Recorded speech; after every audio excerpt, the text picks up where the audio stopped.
Welcome back. All right, so I wanted to do an entertainment guy video today, and here I am.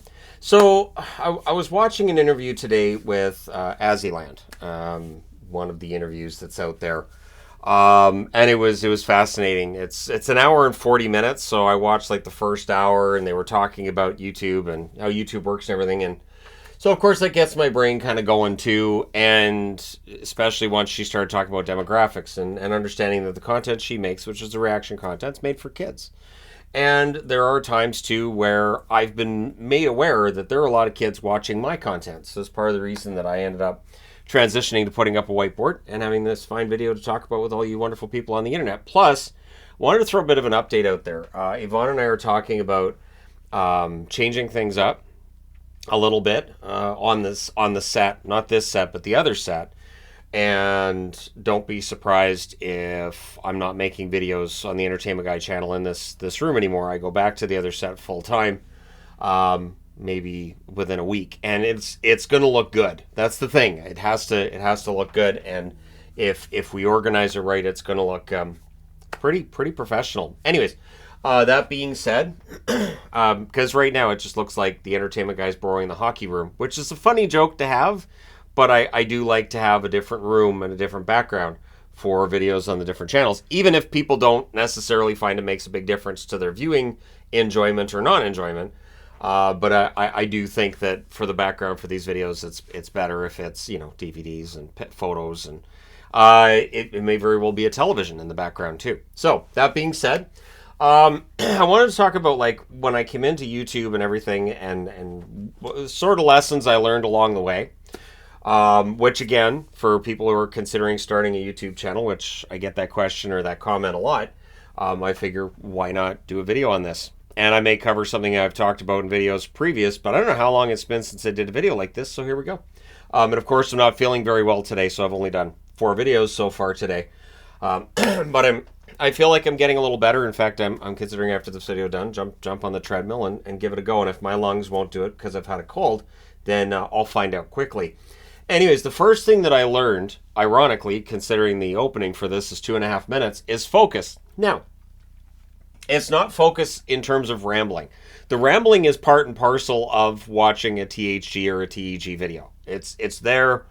It's something that I do. I've always done it. It's not an old man thing. I've always been one that will kind of ramble on. Old coworkers would tell you that. But when I started doing YouTube videos, I realized very quickly it's important to focus on one topic. So whatever your videos are about, it should be all on that same topic. Now on this channel, obviously that doesn't happen. But when I created this channel, I knew it wouldn't happen. So I knew I was going to be talking about everything on this channel. I didn't look at this channel as a way to make money necessarily. I looked at this channel as a way to get all the content that's not hockey related onto a different channel. Now, from what I've learned about the algorithm and from YouTube and from just how it works, that was a really smart decision on my part. Not just because if I posted a video on the hockey channel that wasn't hockey related, people would get mad, which they did, but because the algorithm will recommend, my content on the hockey channel to people who are watching other hockey content and content in that sphere. Whereas if I had not focused, if I had just done all the videos on all the topics, I don't know if the hockey guy would have taken off. I don't know if that channel would have taken off the way that it did. And I don't have any proof, but it does feel like for YouTubers, that's the experience as you focus on one topic. And then for me, I always leaned into the unique aspects of it. So as much as it would be, get a green screen and, get all the computer editing and you can make it look like you're in a field or, you're in front of a bunch of rhinoceroses or whatever. The reality is that I had no interest in that. I wanted to do one take. My videos are still all one take. I did a 30-minute video today on the hockey channel. And outside of having to pause for coughing, it was all one take, right? And it's just pausing. It's not editing out coughing. It's just me pausing the video. Now, the cats was one unique aspect as well, where when I was talking about whatever I was talking about that day, there were the comments about, well, you can't have cats.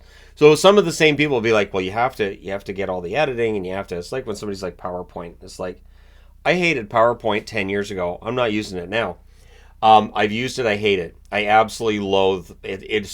It's boring creating a PowerPoint presentation and it is like death to have to sit through one. And so while I don't know how the channel blew up the way that it did, I'm not going to start doing PowerPoint presentations because no. But I leaned into the things that were unique, the things that I felt like, okay, so I'm doing this, and since people are telling me I shouldn't, that means I should lean into it a little bit. Like, this is different. This is unique. One thing that with all the drama on YouTube that's going on, one thing that I've learned is a lot of people have the same content on YouTube. A lot of the viral content on YouTube, a lot of the really popular videos are the same things. And so when I hear complaints about, oh, this one steals from this one, I mean, there's direct theft. Direct theft is bad. If you take somebody else's video and you just recreate it and you just say, all right, now it's mine, it's plagiarism, and it's not being creative. It's just knowing how to copy. So, which in school, that would happen every now and then. That I'd see somebody looking at my paper when we're doing a test, and I'd have to write something on my paper along the lines of, I'm guessing. So, which generally will make people stop copying you, is if you write "I'm guessing" on your sheet, because they're reading what you're writing. So if you write "I'm guessing," they'll move on. But at any rate, leaning into the unique aspects was important to me. Like, okay, I don't know if this channel is going to get 1,000 subscribers. I don't know if it's going to get 2,000 or whatever, because I had very, very small, basically a very small number that I figured I would end up getting. I used to go to my regular job, and I would tell people how many subscribers I had that day. And I did it as a joke. So it was like, I have 125, I have 127, I have 135. And then all of a sudden it was, something happened overnight. Now I have an extra 100 subscribers. That's odd. And then it became a situation where the numbers were going up pretty well, which was kind of a surprise to me. First I've had to pause for a cough. But yeah, so the unique aspects I felt like were part of what I had to keep there, right? And then the PG language. So initially, yeah, I would swear. I would talk the same way to a camera that I would talk to my coworkers, which in hindsight was not good for business. So one thing to keep in mind is that, when you're dealing with a younger demographic, and in general on YouTube, you're dealing with a younger demographic. For me, it's important to, and I realized pretty quickly after I stopped swearing in my videos at all, that it was really a good call on my part for a few reasons. First of all, I didn't want to have to worry about being age gated. This is when that whole age gate thing came out, and it was, if your videos decided to be only for 18 and up, your video's not going to get views. And I saw that. I did see a couple of my videos get age gated, and then yeah, it's just tumbleweeds. Nobody's watching it. So the PG language is really, really important to me. And now I get emails and messages from people saying, I watch your videos with my parents, with my kids. I watch, and it's this whole family experience, right? So I keep that in mind. I keep that in mind when I'm putting videos together. And I think it's better that way. Like, there are a lot of big YouTubers that have plenty of swearing and plenty of, content that you wouldn't want little kids to see. But to me, it was like, okay, so I'm going to talk about every team in the league, which I don't know that anybody else at the time was doing. And then I'm going to take the swearing out too, so that anybody can watch. So for me, it was about, I'm going to try to maximize the amount of eyeballs that can be on my product. It wasn't, oh, he's sold out. That's not what selling out is. Selling out is some bands have done it. Generally, I don't see it as selling out, though. Usually it's that they're not angry anymore. It's hard to write an angry, upset album when you just made $10 million off the last one. And you've got women throwing themselves at you every 10 seconds, and you can afford all of the infinite infinity pools you can imagine. It's hard to then sit down and write about how angry you are, Then you're writing songs about stupid room service and my diamond ring, and this doesn't work at all. I'm going to complain about my diamond ring. I've lost it. So that's different than selling out. I know when Linkin Park, when some of their later albums were coming out, and I remember feedback I heard from somebody like, they're not very good. And I said, they're not angry anymore. They're happy. And I know we know now what was going on with Chester, but you could feel in the music that some of that angst that was in the music early on was kind of gone. Chester never overcame his demons though. But yeah, the PG language is important to me. And then consistency. And the consistency is on two levels. First off, if you watched a video of mine 6 years ago or you watch a video now, it should be of the same quality. And the quality is not about the camera, it's not about the microphone, it's not necessarily about the set. It is, what is the information I am providing in this video? And so as the channel got bigger, it shouldn't have been, well, make it flashier and take the heart out of it. So if the heart's not in it anymore, that's a problem. And so I have to be consistent, and the consistency is daily. So like I've been fighting a cold for the last few days now, and I could have taken last night off. I could have posted on YouTube and posted on various social media. I'm taking the night off. I don't feel well. And nobody would have said anything negative about that. It would have been, okay, we'll get better, and we'll still be here when you get back. But I also understand that for some people, my daily videos are part of a sense of normalcy. So when I went through, and I've talked about this before, almost a decade ago now, I went through a really ugly breakup. And that feeling of normalcy that I would get going on YouTube and consuming the content from the YouTubers that I watched daily back then, it was important. It was like, okay, for this 20 minutes, things feel normal. For this 15 minutes, I can forget about all of the whatever thoughts are going through my head and how ugly this has all been. I can just let go of whatever's bothering me for the amount of time. One of the reasons I really like Red Letter Media is because they do videos that are an hour or longer. I think that's great. and I watch the entire videos. I think it's awesome. And again, when I was going through that back in 2014, that was a lifesaver. That was fantastic because that was an hour. I was not concerned about whatever's going on. I was not, hating on myself and just hating on everything that was going on. I could just relax. So that consistency of content, that's why it's important to me that when I'm on holiday, that I'm still putting videos up that will go live while I'm on holiday. View counts drop during the summer, but my consistency can't. Even though I know I'm not going to make as much money at certain times of year as I do other times of year, it should not affect my content. I know for some on YouTube it does. That's why, as Christmas rolls around, a lot of YouTubers might be like, well, I'm taking a month off. Because January is a black hole when it comes to the money. When it comes to your ad revenue, it drops like a rock in January. It just does. There's no way around it. I have tried to see if I can, juice the numbers a little bit. Okay, this video is going to get like 40,000 views. That has to make some money, right? And then I look and I'm like, nope, it's January. So which reminds me of a Red Letter Media US January, right? And it does cross my mind every now and then when those January revenues start to come in. But the consistency has to be there, even if my income varies wildly from one time to another. So this is one thing that wrestling always says, right? A good wrestler is an amped up version of themselves. They shouldn't be playing a character they don't identify with. And there's definitely a character aspect to when I'm in videos. I don't think very much, but it's definitely there. Because I do treat this like if I was in front of a classroom, how would I talk to the classroom? If I was training people at a workplace, how would I talk to them? And I've done that. I've done the training at work, and this tone of voice, the way that I talk and the way that I am is the same. Oddly enough, I didn't use whiteboards. I had to use PowerPoint. So, at any why did you want to use PowerPoint? It reminds me of the old crappy jobs. So, yeah, the amped up version of myself, or is it de-amped? And I had to think about this, because I'm like, when I think about how I am when the camera's not on some level I'm probably more animated, and on some levels I'm less. Like, I talk less when I'm not on camera, obviously. I'd have to, or else I would die. But I don't know that it's necessarily an amped up version of myself on here. It's just different. It's more focused. I will spit out the most random stuff that you've ever heard.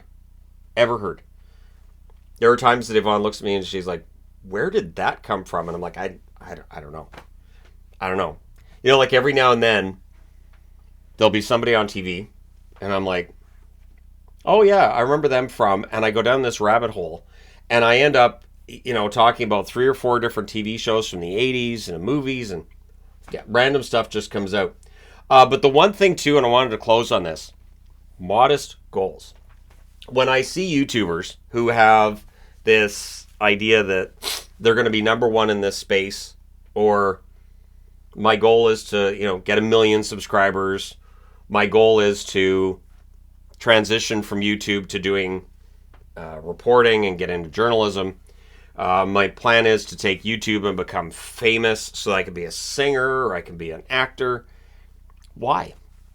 And that's the thing for me is I don't have any of that. For me, it's a modest goal in that I look at my channel's numbers this year, I compare them to previous years, and I go, yeah, I'm right about where I normally am. And that's it. I make sure the subscriber numbers are going in the right direction. I do pay attention to the percentage of upvotes compared to downvotes, which is always in the 98, sorry, the 98, 99% range, unless I'm talking about something really controversial, and then it's going to be in like 90% or 88%. Those videos don't normally end up performing very well long term, probably in part because of that. And also because it's really controversial. So it'll get a lot of views right away and then it just dies off. Once controversy's gone, it all dies off. I know there's channels that put out that kind of content and they'll get hundreds of thousands of views, but I prefer not to try to rely on that kind of drama. And so my goals are, like, right now the channel, the hockey channel, is almost at 300,000 subscribers. It'd be great if I got there by the weekend. This channel's at 27,200. If I could get this channel to 30,000 subscribers by, say, the end of 2024, that'd be great. That's basically it. That's adding 3,000 subscribers, less than 3,000 subscribers, 2,800 subscribers in about 14 months. So I try to make sure that my goals are modest and attainable. I try to make sure that I'm not overextending myself.